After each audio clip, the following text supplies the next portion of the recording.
بسم اللہ الرحمن الرحیم۔ گھر کے اندر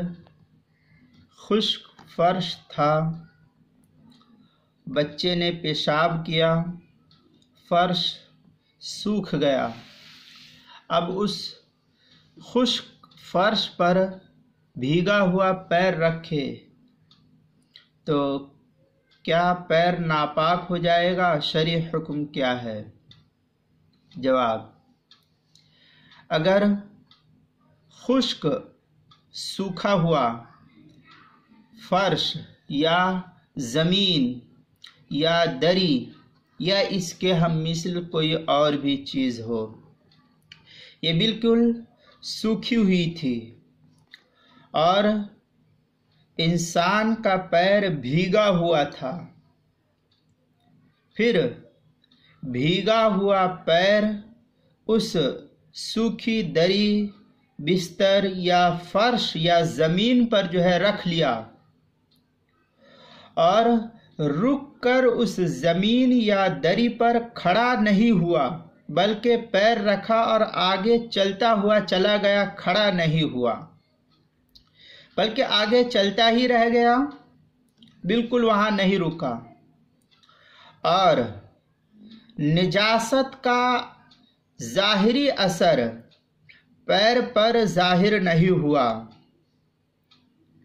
جو وہاں ناپاک زمین یا بستر یا دری یا فرش تھا اس پر کھڑا نہیں ہوا اور اس ناپاکی کا اثر پیر پر ظاہر بھی نہیں ہوا، تو اس کے پیر ناپاک نہیں کہے جائیں گے، اس کا پیر پاک ہے۔ اور اگر اس ناپاک زمین یا فرش اس پر کھڑا ہو گیا اور کھڑے ہونے کی وجہ سے اس نجاست کا اثر اس کے پیر پر ظاہر ہو گیا، جس کی وجہ سے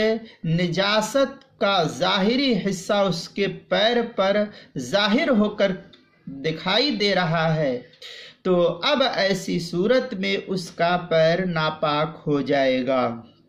خلاصہ یہ نکلا کہ جگہ ناپاک ہے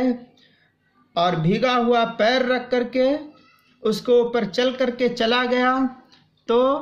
اس کا پیر ناپاک نہیں ہوگا، لیکن جگہ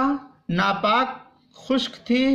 اس کے اوپر جا کر کے کھڑا ہو گیا، اب نجاست کا اثر اس پر ظاہر ہوا تو یہ پیر ناپاک ہو جائے گا۔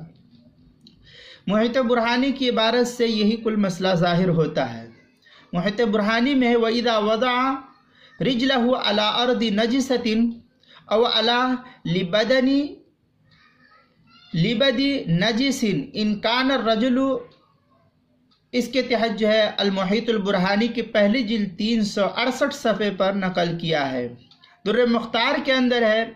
ناما او مشا علی نجاست ان ظہر عینہا تنجس و الا لا، یہ در مختار جو